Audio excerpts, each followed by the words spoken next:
Yo guys, welcome to my first impressions video of Redemption Reapers. This game kind of caught my eye because the trailers all had a really dark tone, and I haven't really played a tactical RPG in quite some time. I'm really enjoying this game so far, and I just wanted to make a video to highlight what I enjoyed about it. It's not perfect, there's going to be some flaws, and I'll bring them up for what I've seen first. For those of you who are playing the game or interested in playing the game, feel free to leave a comment down below and we'll have a nice little discussion about it. Alright, without further ado, let's get into the video.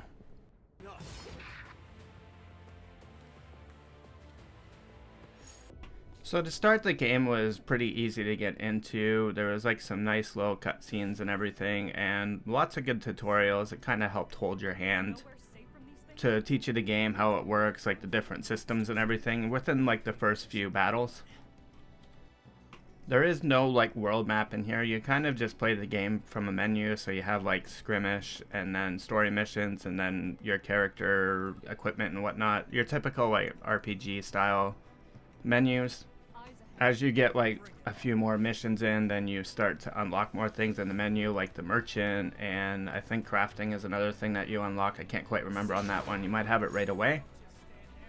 So you have story missions and skirmishes. The way it works is once you do a story mission, then you can unlock the map to do a skirmish. So it's if your guys are starting to fall behind on levels, or you just want pretty much just fall behind on levels, then you can do skirmish to level up your characters a bit more. You can also get bonus items from completing the skirmishes after.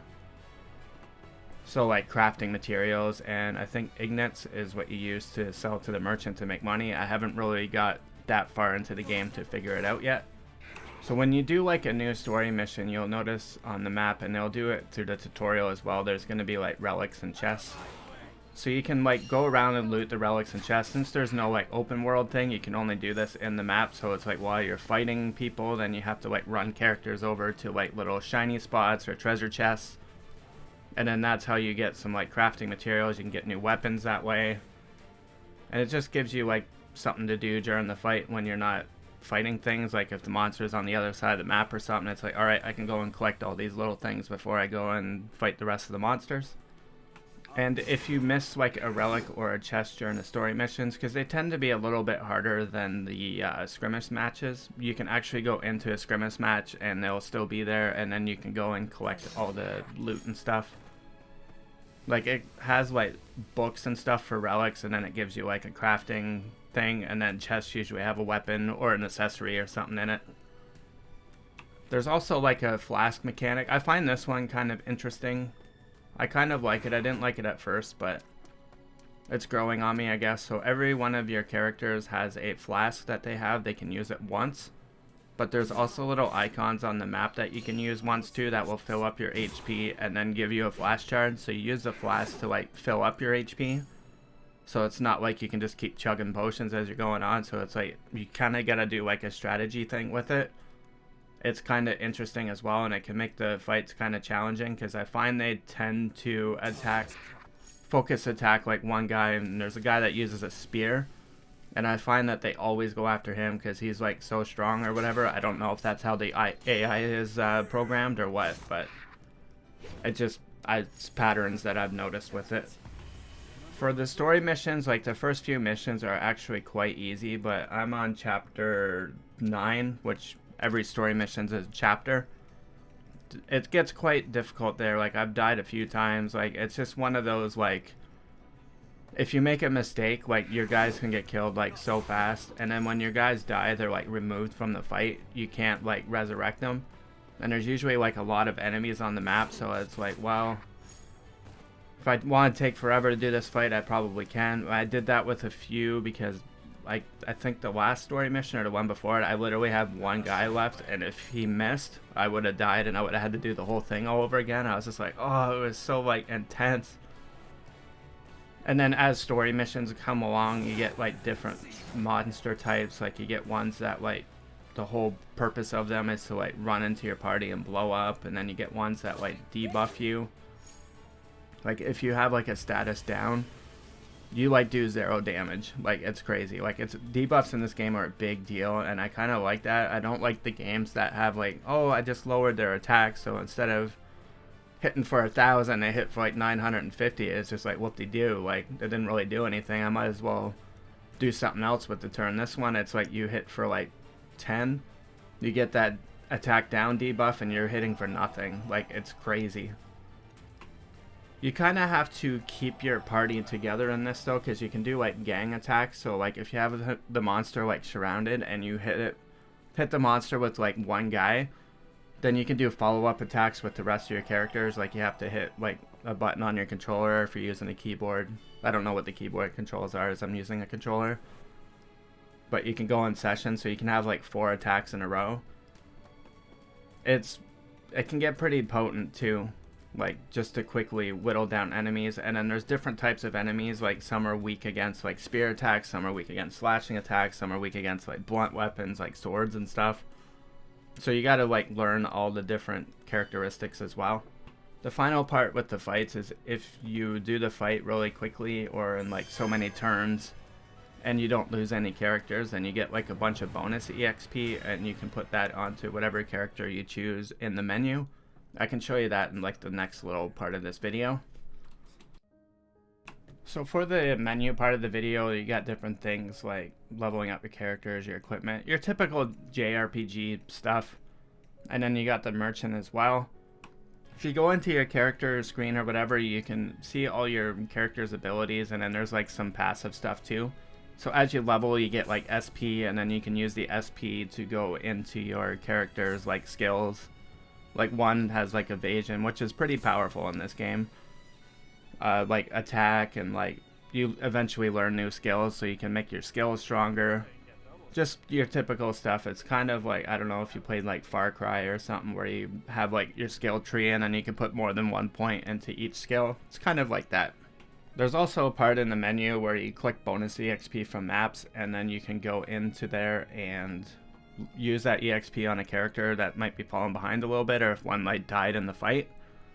So you get like 30, 40, sometimes 50 EXP bonus for a map, so you can go to that character and then use that EXP on that character to level to kind of keep them up. I find that interesting. There's not very many games that do that, and it just helps if a character is like falling behind. So I think they only get EXP if they hit somebody. So if you have one that's kind of like tagging behind during the fight or whatever, that's like collecting chests or relics or something, you can actually use that EXP just to help them catch up as well, not just if they die or whatever.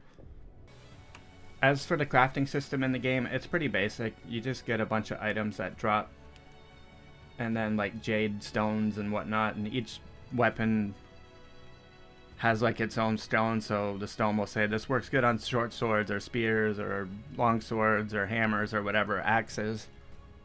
So you got to use the proper stone with the proper weapon to upgrade it or whatever, and it costs a little bit of gold to upgrade as well. I'm not sure if it's worth saving those items for later or using them right away, as I find you get new weapons and stuff pretty quickly. There's also a merchant in the game that will sell you weapons and stuff, but I haven't had him sell me anything like interesting because I found them all in the chests from the maps. And also he'll repair your gear for gold. I'm so far finding gold a little hard to come by in this game. I don't know if there's like a trick to it, but I did notice that there's like bonus things for doing skirmishes.